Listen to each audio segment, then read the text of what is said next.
Bismillahirrahmanirrahim. Assalamualaikum warahmatullahi wabarakatuh.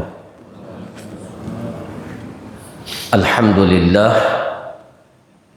Alhamdulillahilladzi hadana lihada wa ma kunna linahtadiya laula an hadanallah. Wassalatu wassalam al-atammanil akmalan ala al-mab'uthi rahmatan lil alamin nabiyyina Muhammadin wa ala alihi wa sahbihi wat tabi'in wa man tabi'ahum bi ihsanin ila yaumiddin, amma ba'du. Kaum muslimin wal muslimat, hadirin dan hadirat jamaah salat subuh yang semoga dirahmati, diberkahi, diridhai oleh Allah Azza wa Jal. Alhamdulillah, kita bersyukur dan tak henti-hentinya memuji kepada Allah yang masih berkenan memberikan kepada kita kekuatan, memberikan kepada kita kesempatan yang dengan izinnya kita dapat melaksanakan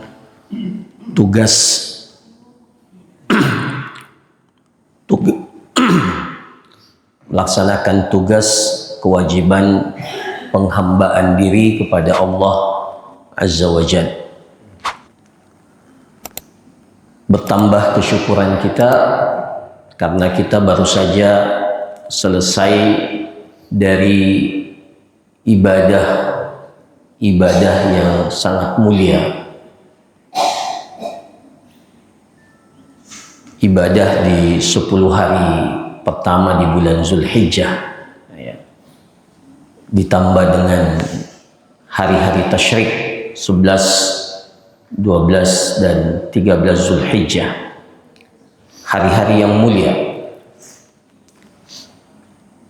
Begitu pula para jamaah haji kita berangsur-angsur meninggalkan Mekah setelah selesai melaksanakan ibadah haji. Maka ini merupakan salah satu bentuk kesempatan yang perlu untuk selalu kita syukuri pada Allah Azza wa Jalla.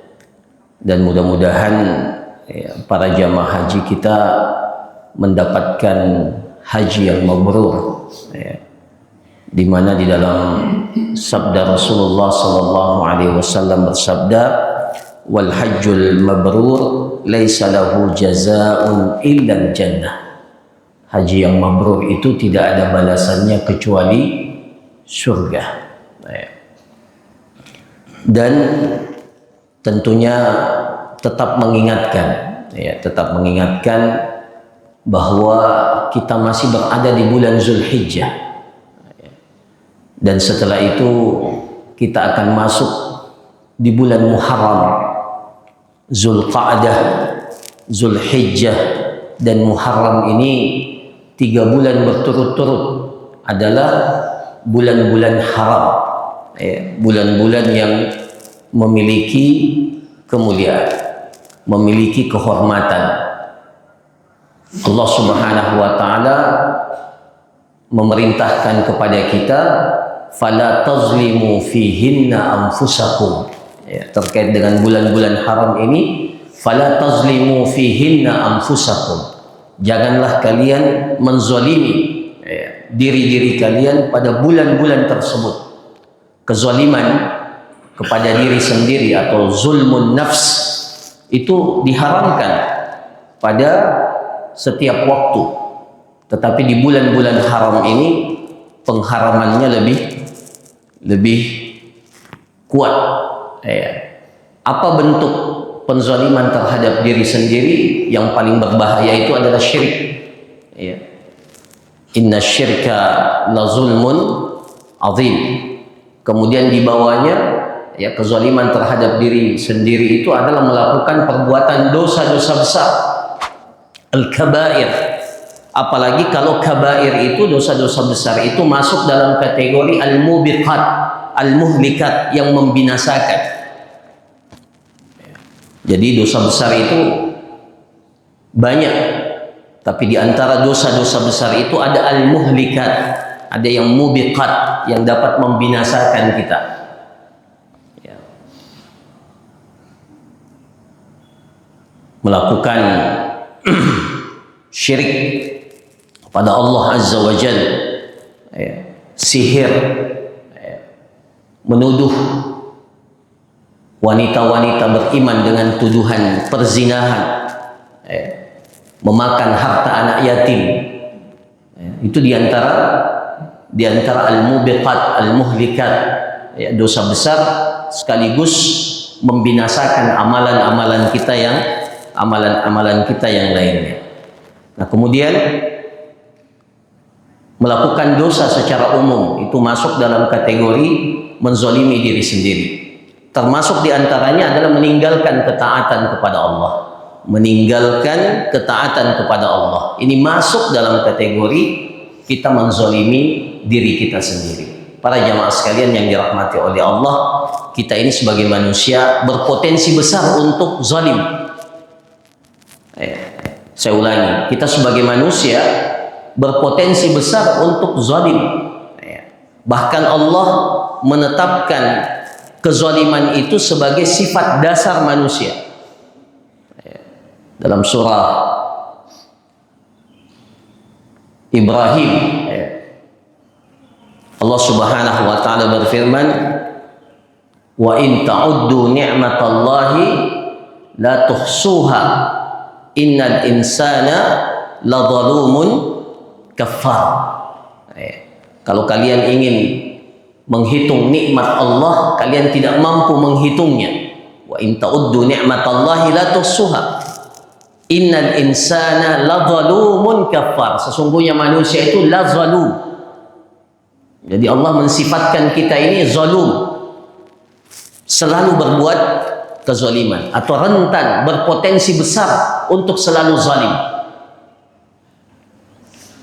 Kemudian ayat yang kedua dalam surah Al-Ahzab, Allah Subhanahu wa taala berfirman, "Inna aradna al-amanata 'ala as-samawati wal ard wal jibal fa abaina an yahmilnaha wa ashfaqna minha wa hamalaha al-insan innahu kana zaluman jahula." Jadi amanah ini, amanah kata para ulama tafsir, amanah yang dimaksud dalam ayat ini adalah aturan syariat Allah secara umum. Ya. Amanah ini itu mau diberikan kepada gunung. Inna aradna amanata 'ala samawat, kepada langit, kepada bumi, kepada gunung-gunung yang besar. Maka semuanya menolak. Menolak untuk memikul amanah ini. Wa hamalahal insan. Amanah ini dipikul oleh manusia. Dipikul oleh manusia. Kemudian Allah mensifatkan manusia itu innahu kana zaluman. Sesungguhnya manusia itu zalim. Jadi para jamaah sekalian, ada potensi besar kita melakukan kezaliman. Maka tentunya mari kita selalu memperbaiki diri kita, menjaga diri kita. Inna zulma zulumatun yaumal qiyamah. Satu kezaliman itu akan melahirkan kegelapan demi kegelapan pada hari akhir. Nah, terhadap kezaliman ini kita butuh dua hal. Yang pertama, pengakuan akan kezaliman itu. Jadi jangan pernah mengatakan saya tidak zalim. Saya ini adalah orang yang berpotensi dan berpeluang besar terjatuh kepada kezaliman. Para jamaah sekalian, siapa nabi yang ditelan atau masuk ke dalam perut ikan paus?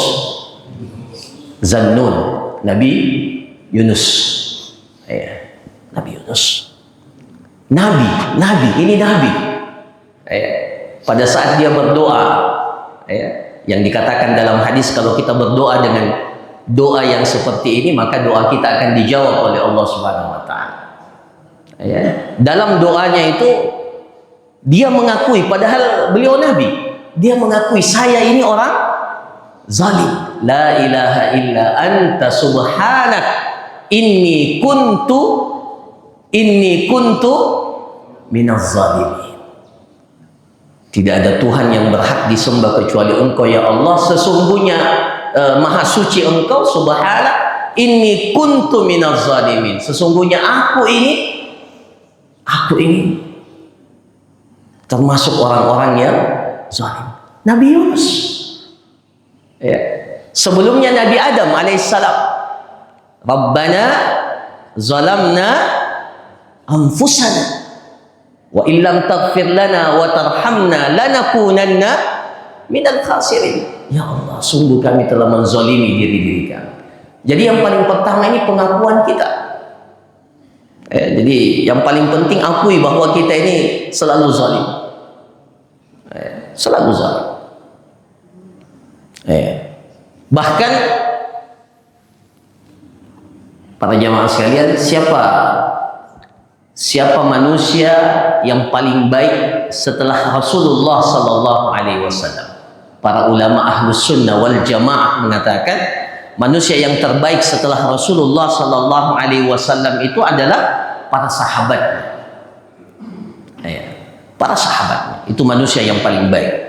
Khairun nasi qarni summa alladhina yalunahum summa alladhina yalunahum. Sebaik-baik manusia itu adalah orang yang hidup semasa denganku. Nah, kemudian para ulama Ahlus Sunnah wal Jamaah bersepakat lagi bahwa yang terbaik di antara para sahabat itu sahabat yang mulia Abu Bakar As-Siddiq radhiyallahu anhu. Tidak diperselisihkan oleh para ulama, ya, kecuali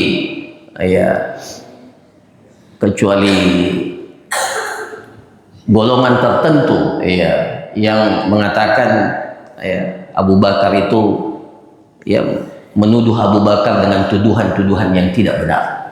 Para ulama kita sepakat bahwa Abu Bakar As-Siddiq itu adalah manusia yang paling mulia setelah Rasulullah sallallahu alaihi wasallam. Bahkan disebut Saniyas Daini, disebut Abu Bakar radhiyallahu an di dalam Al-Quran. Saniyas Naini, orang yang kedua di antara dua orang itu. Saniyas Naini idhuma fil ghar, ketika keduanya berada di dalam gua. Disebut Abu Bakar secara khusus, ya, membersamai Rasulullah SAW dalam perjalanan hijrah dari Mekah ke Madinah. Para jamaah sekalian, Abu Bakar As-Siddiq, kalau kita baca biografi beliau, semuanya, kalau kita baca biografi beliau, semuanya yang nampak itu adalah kebaikan.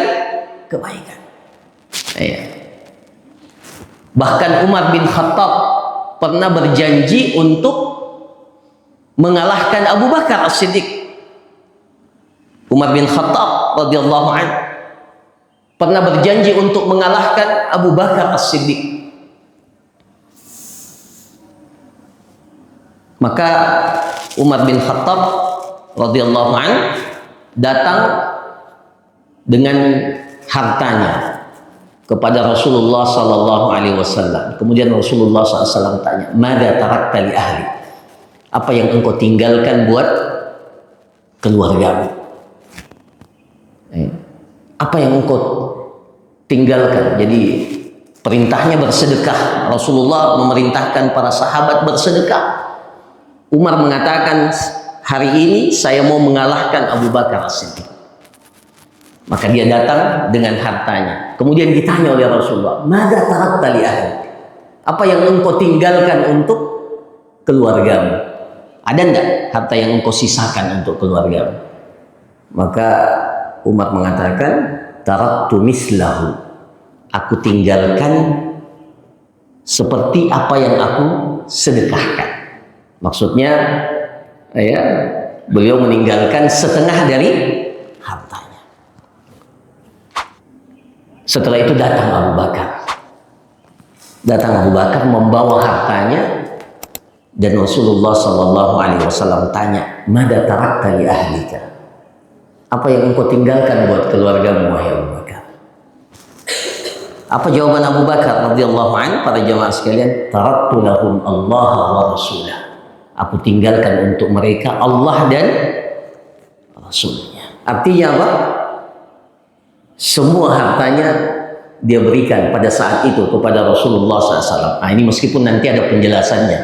Ya, boleh tidak kita bersedekah dengan seluruh harta kita? Nah, itu penjelasan yang lain. Tapi itu menunjukkan salah satu bentuk keutamaan sahabat yang mulia Abu Bakar As-Siddiq radhiyallahu anhu. Sebab betul-betul orang yang selalu ingin melakukan kebaikan. Bahkan Rasulullah Sallallahu Alaihi Wasallam pernah bertanya 4 hal, dan tidak ada yang melakukannya kecuali Abu Bakar. Ayat. Para jamaah sekalian, Rasulullah SAW dalam satu kesempatan bertanya 4 hal.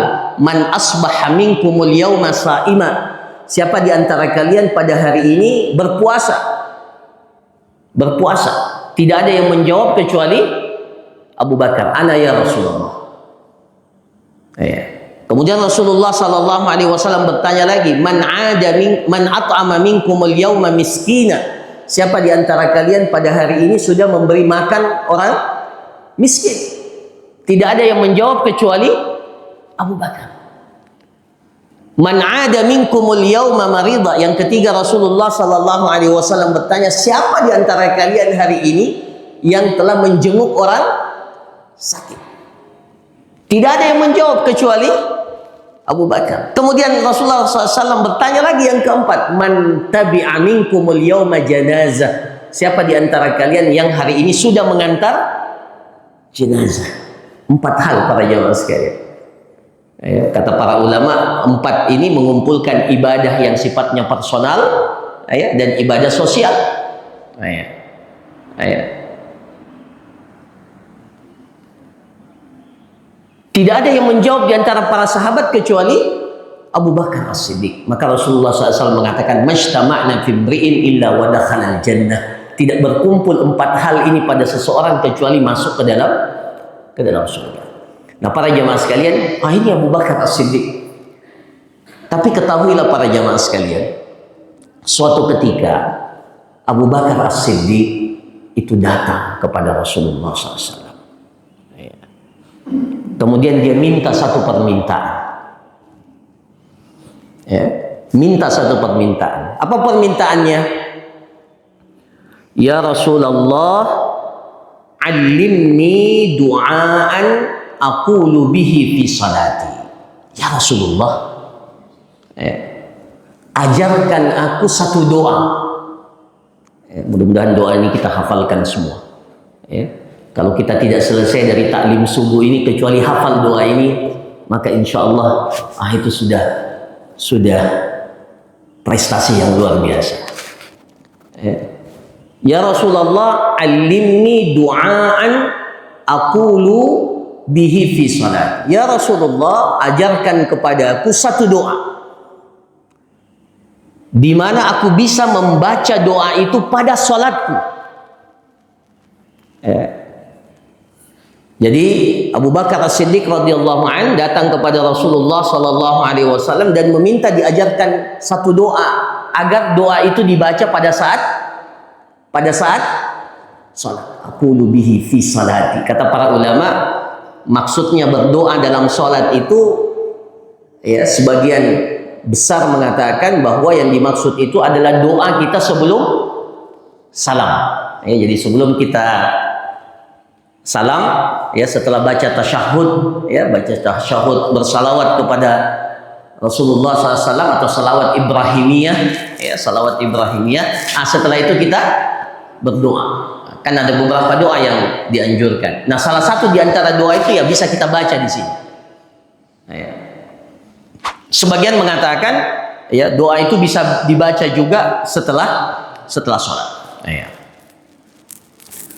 Nah, para jamaah sekalian, Kira-kira apa doanya yang diajarkan oleh Rasulullah kepada Abu Bakar yang kita sudah tahu luar biasa prestasi kebaikannya?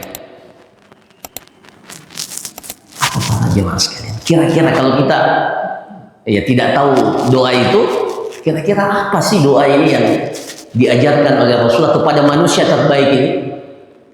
Ternyata doanya pengakuan akan kezaliman. Apa doanya?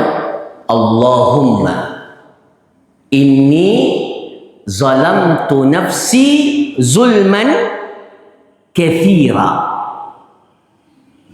Wahai Abu Bakar, sebutlah doa ini. Allahumma inni zalamtu nafsi zulman katsira wa la yaghfiru dzunuba illa anta faghfirli maghfiratan min 'indik warhamni innaka antal ghafurur rahim. Saya ulangi doanya ya, mudah-mudahan bisa dibaca, bisa dihafalkan. Allahumma inni zalamtu nafsi zulman katsira wa la yaghfiru dzunuba illa anta faghfirli maghfiratan min 'indik warhamni innaka antal ghafurur rahim. Para jamaah sekalian, apa maknanya doa ini? Allahumma ya Allah. Ini Abu Bakar Siddiq. Setiap kali baca doa ini, ingat doa ini diajarkan oleh Rasulullah kepada Abu Bakar. Kemudian bandingkan diri kita dengan Abu Bakar. Bandingkan diri kita dengan sahabat yang mulia ini, Abu Bakar Siddiq. Tidak ada apa-apanya. Prestasi amal soleh kita ini tidak ada apa-apanya. Kepada Abu Bakar As-Siddiq, Rasulullah SAW mengatakan, Allahumma inni zalamtu nafsi zulman katsira. Ya Allah, sesungguhnya aku ini selalu menzalimi diriku dengan kezaliman zulman katsira. Kezaliman yang banyak, bukan satu, bukan dua, bukan tiga. Zulman katsira, kezaliman yang banyak. Jadi kita ini para jemaah sekalian punya kezaliman. Zalimnya itu bukan satu. Zalim kita ini banyak. Zulman katsira. Itu kepada Abu Bakar As-Siddiq. Rasulullah SAW perintahkan untuk mengakui bahwa engkau ini melakukan kezaliman dan zalimmu itu bukan satu, zalimmu itu banyak. Kalau kepada Abu Bakar As-Siddiq saja seperti itu para jamaah sekalian, tentunya apalagi kepada kita. Zulman katsir. Para jamaah sekalian, kalau kita merenungkan kenapa Allah kasih kesempatan kita bahwa kita ini umatnya Nabi Muhammad diberikan keistimewaan amalan, diberikan keistimewaan waktu, diberikan keistimewaan tempat. Ada 3 keistimewaan kita kan?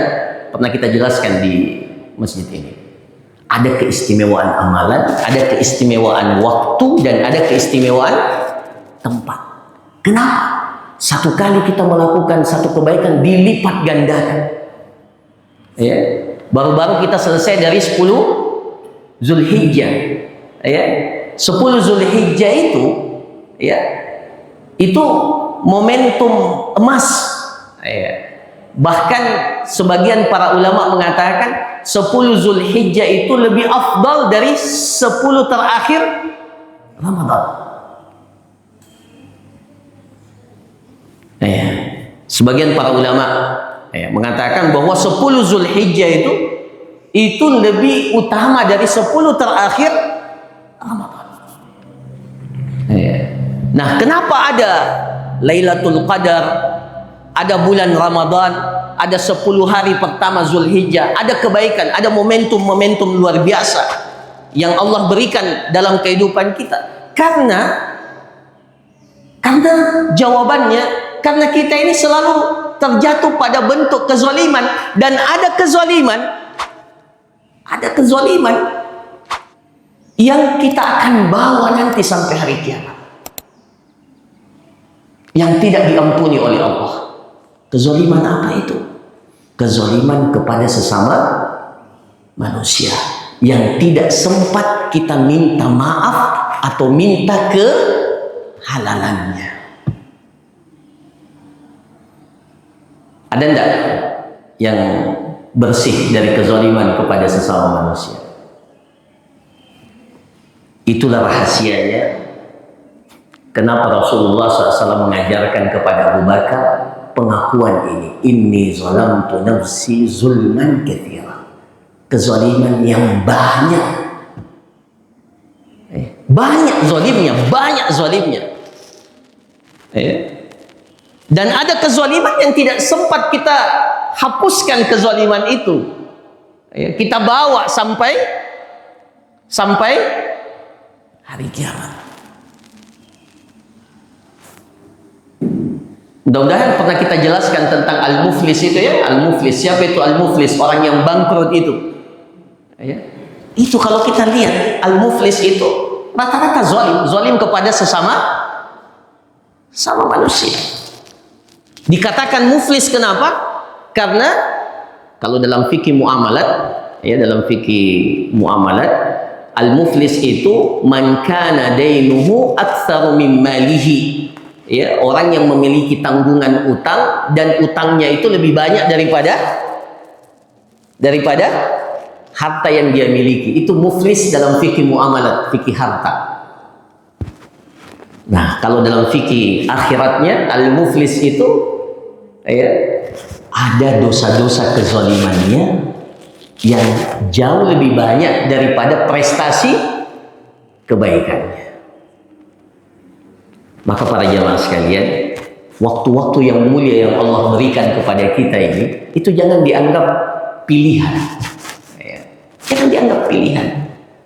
Ada yang ya terserah nanti, ya sifatnya pilihan. Saya mau melakukan ini, ya terserah. Ya memang betul, tidak ada konsekuensi kewajiban. Tapi kalau dari sisi kebutuhan kita melihat potensi kezaliman kita yang luar biasa, maka kita butuh waktu-waktu yang mulia itu. Kita butuh tempat-tempat yang mulia itu. Kita butuh untuk melakukan amal-amal kebaikan yang dengannya kita bisa menutupi potensi kezaliman yang sangat besar yang terjadi pada kehidupan kita. Zulman katsira. Jadi yang pertama terkait dengan kezaliman ini adalah apa? Pengakuan kita. Rabbana zalamna anfusana inni kuntu minaz zalimin. Allahumma inni zalamtu nafsi zulman katsira. Pengakuan akan kezaliman itu paling penting. Akui dulu, Anda ini berpotensi, kita ini adalah orang yang selalu zalim. Dan Allah Subhanahu wa taala dengan hikmahnya tidak lantas menegur orang yang zalim itu di kehidupan dunia. Jadi para jamaah sekalian, jangan selalu mengatakan orang zalim itu pasti dibalas di dunia. Tidak seperti itu kaidahnya. Jadi kadang kezaliman itu Allah tidak balas. Makanya kita lihat orang-orang zalim orang-orang zalim luar biasa zalimnya, tapi tidak dibalas-balas oleh Allah, tidak ditegur oleh Allah. Dibiarkan kezaliman itu. Itu bahayanya. Makanya ada orang yang zalim tidak sadar dengan kezalimannya. Kenapa? Karena tidak pernah mendapatkan teguran.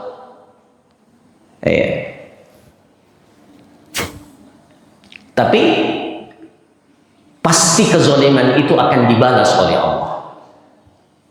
Wala tahsabanna Allah ghafilan amma ya'maluz zalimun. Jangan pernah engkau menyangka Allah itu lalai, ghafilan. Jadi jangan kalian menyangka Allah itu lalai terhadap apa yang dilakukan oleh orang-orang yang zalim. Orang-orang yang zalim itu pasti dibalas oleh Allah. Innama yuakhiruhum liyaumin taskhasu fihil absar.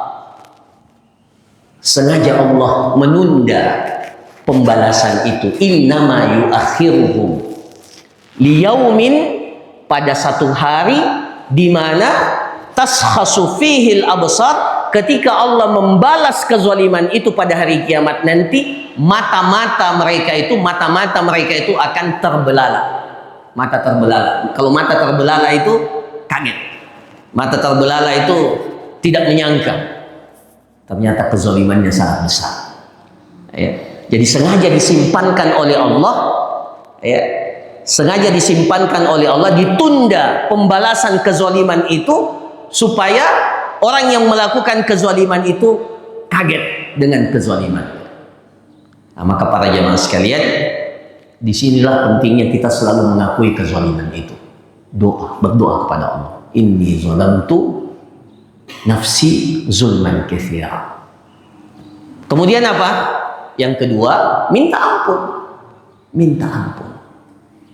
Ya, dalam doa ini ada dua hal yang diajarkan oleh Rasulullah sallallahu alaihi wasallam kepada Abu Bakar As-Siddiq radhiyallahu anhu. Wala yaghfiru dzunuba illa anta. Allahumma inni zalamtu nafsi zulman katsira wa la yaghfiru dzunuba illa anta. Faghfirli maghfiratan min indika warhamni. Jadi dua yang diminta. Faghfirli. Faghfirli. Kalau yang mengerti bahasa Arab,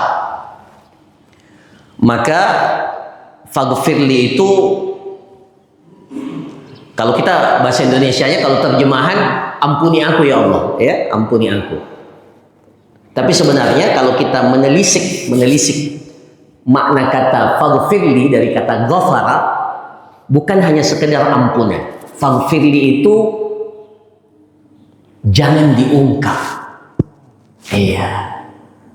Jadi saya ini berpotensi untuk melakukan kezaliman. Faghfirli, maafkan aku, tapi jangan diungkap kezaliman ini ya Allah. Itu faghfirli dari kata ghafara. Ghafara itu penutup.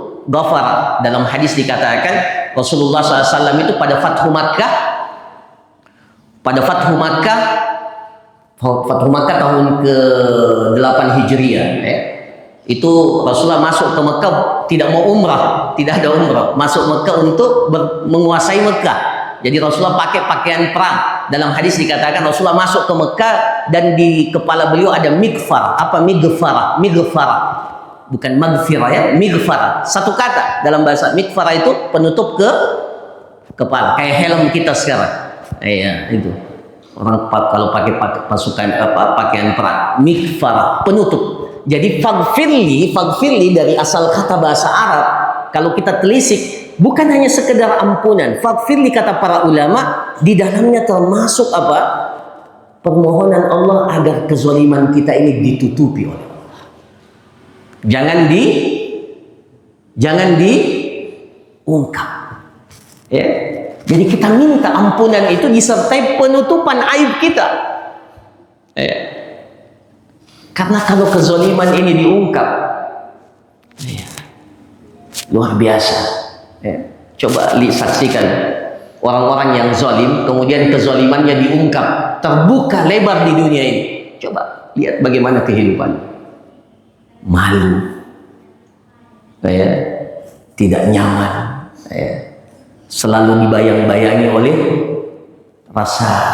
Ya. Jadi ketika kita mengatakan setelah pengakuan itu, faghfirli maghfiratan min indik, berikan aku ampunan, di mana ampunan ini hanya berasal darimu. Yang bisa menutupi aib kita ini hanyalah Allah. Para jamaah sekalian, alhamdulillah, dosa-dosa kita ini, kesalahan-kesalahan kita ini tidak ada baunya. Ya. Coba kalau seandainya dosa kita, setiap kita melakukan dosa ada baunya,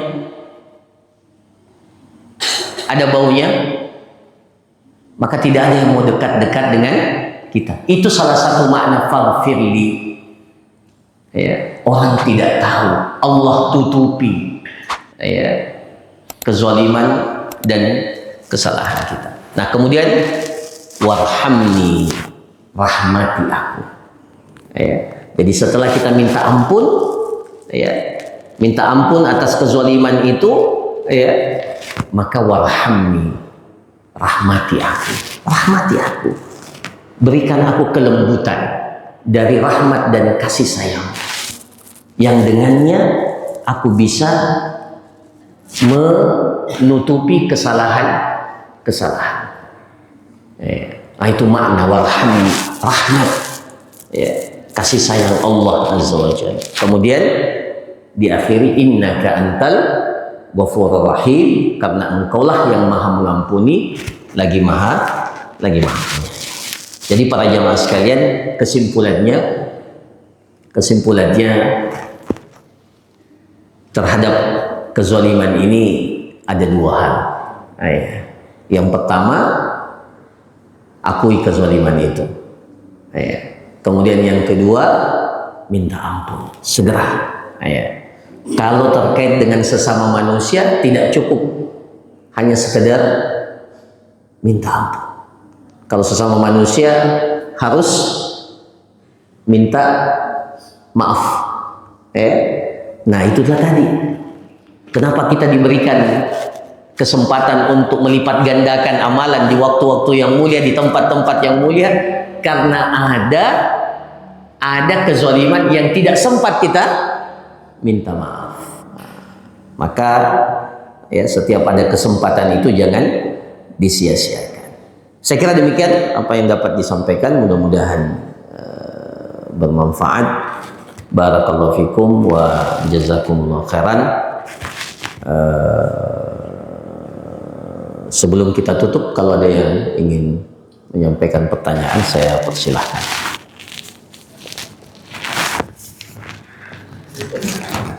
Iya, silakan Pak Fauzi. Syafakumullah. Bagaimana kalau kita jodohin orang, kita meminta maaf, tapi yang pertama malu, yang kedua kalau kita meminta maaf terus tidak mau jawabkan, terus yang ketiga kalau kita minta maaf mungkin dikeluarkan. Mungkin sama keluarga, sama pasangan, sama siapa, jadi perang. Bagaimana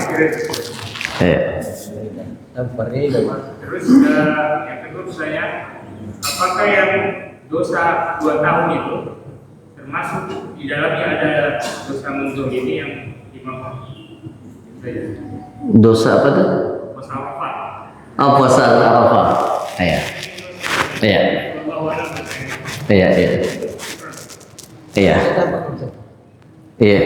Maksud saya mengkonfirmasi bagaimana permintaan yang direspon tanpa reda oleh yang bersangkutan. Mengkonfirmasi pertanyaannya, bagaimana kalau kita sudah minta maaf tapi tidak dimaafkan. Jadi para jamaah sekalian, yang pertama terkait dengan kezaliman yang saya maksudkan, atau yang kita maksudkan, atau para ulama maksudkan terkait dengan kezaliman yang akan kita bawa sampai hari kiamat nanti adalah kezaliman yang kita tidak sempat bertobat di dalamnya. Tidak sempat bertobat di dalamnya, dan secara khusus terkait dengan kezaliman sesama manusia. Adapun kezaliman kepada Allah, maka prinsipnya itu Allah Maha Pengampun, Maha Pemaaf. Itu prinsipnya. Jadi para ulama kita membedakan, ada namanya hukukullah, haknya Allah, dan ada yang namanya hukukul ibad, hak-haknya sesama manusia. Hak Allah itu dibangun di atas apa? Dibangun di atas prinsip bahwa Allah itu Maha Pengampun. Allah itu Maha Pengampun. Maksudnya kalau kita bertobat, meminta maaf kepada Allah terkait dengan hak-haknya Allah, maka Allah itu Maha Nah, kalau yang terkait dengan itu tidak perlu apa? Iya, tidak perlu sampaikan kepada orang. Artinya tidak perlu kalau terkait dengan hak-haknya Allah atau di dalamnya ada hak makhluk, tapi yang lebih dominan itu adalah haknya Allah. Di dalamnya ada hak makhluk, tapi lebih dominan haknya Allah, seperti zakat. Zakat itu haknya Allah, tapi di dalamnya ada hak makhluk. Jadi kalau ada orang yang tidak berzakat, maka dia berdosa. Tapi apakah itu kezaliman kepada makhluk? Enggak. Itu kezaliman kepada Allah Azza wa Jalla. Di situ dia harus bertobat. Di situ dia harus bertobat. Jadi kalau hak-haknya Allah, maka tidak perlu sampaikan, atau haknya Allah lebih dominan. Nah, yang perlu itu adalah hak kepada sesama manusia. Kalau dikatakan malu, sebenarnya itu bukan malu. Itu malu itu, para jamaah sekalian, apa definisi malu? Malu itu istahyu. Dalam hadis Rasulullah SAW mengatakan, istahyu minallahi haqqal haya. Malulah kalian kepada Allah dengan sebenar-benar malu. Malu yang benar itu minal iman. Al haya'u minal iman. Malu itu bagian daripada keimanan. Jadi kalau dikatakan malu, itu bukan malu yang sebenarnya. Malu itu sebenarnya kalau kita tidak mengakui kesalahan kita. Jadi tetap harus datang, apapun konsekuensinya, apapun konsekuensi yang ini kalau terkait dengan sesama makhluk. Kita pernah ambil hartanya orang,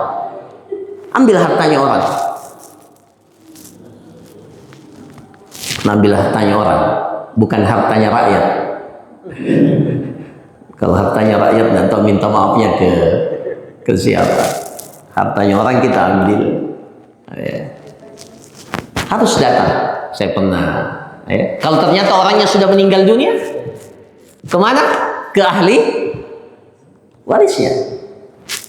Kalau sudah cari ahli warisnya, tidak dapat, kemana? Maka kata para ulama, harta itu kita sedekahkan, tapi bukan niatnya untuk kita. Niatnya untuk siapa? Untuk jadi umpamanya pernah kita makan baksonya penjual bakso, tidak bayar. Dulu waktu masih nakal-nakalnya dulu kan, itu biasanya kita berapa? 5, padahal 10 yang kita makan. Astagfirullah, itu zalim itu, dan itu ngambil hartanya orang tuh. Baru sadarnya sekarang. Padahal kezalimannya waktu SMA, waktu SMP dulu. Nggak usah disebut namanya. Baru ingatnya sekarang. Dicari tukang baksonya di mana ini?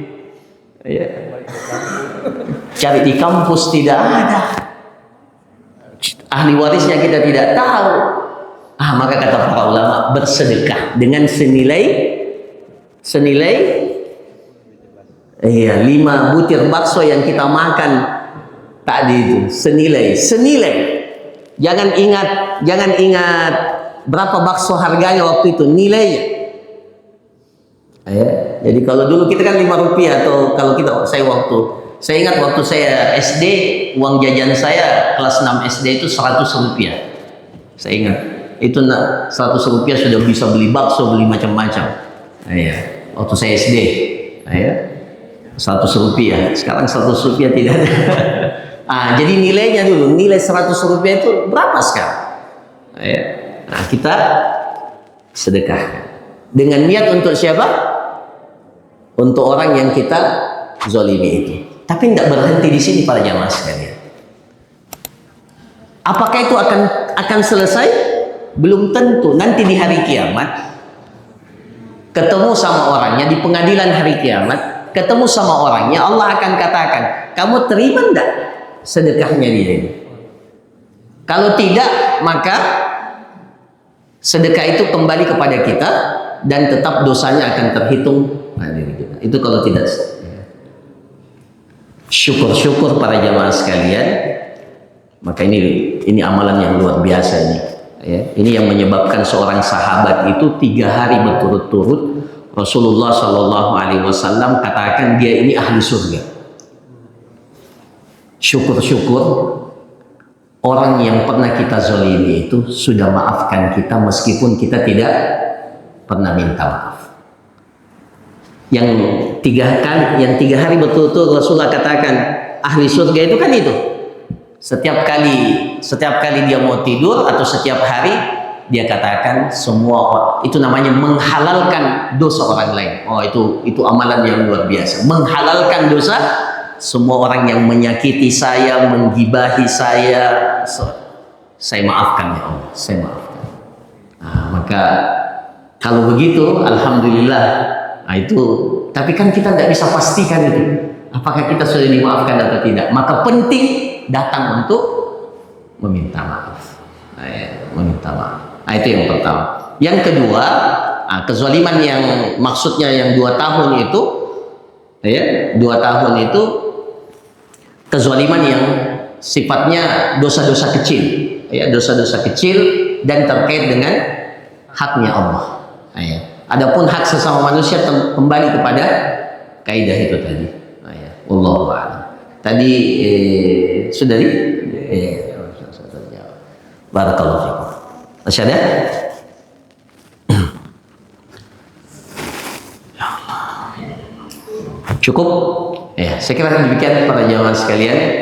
Mudah-mudahan kita semua diberikan oleh Allah ya kesadaran untuk selalu mengakui ya kezaliman kita dan selalu meminta pengampunan kepada Allah Azza wa Jalla agar setiap kezaliman kita ini dimaafkan, ya, diampuni oleh Allah Azza wa Jalla. Barakallahu fikum, jazakumullah khairan. Subhanakallahumma rabbana wa bihamdik, asyhadu an la ilaha illa anta, astaghfiruka wa atubu ilaik. Wa sallallahu ala nabiyyina Muhammad wa ala alihi wa sahbihi ajma'in wa akhiru da'wana alhamdulillahi rabbil alamin. Assalamualaikum warahmatullahi wabarakatuh.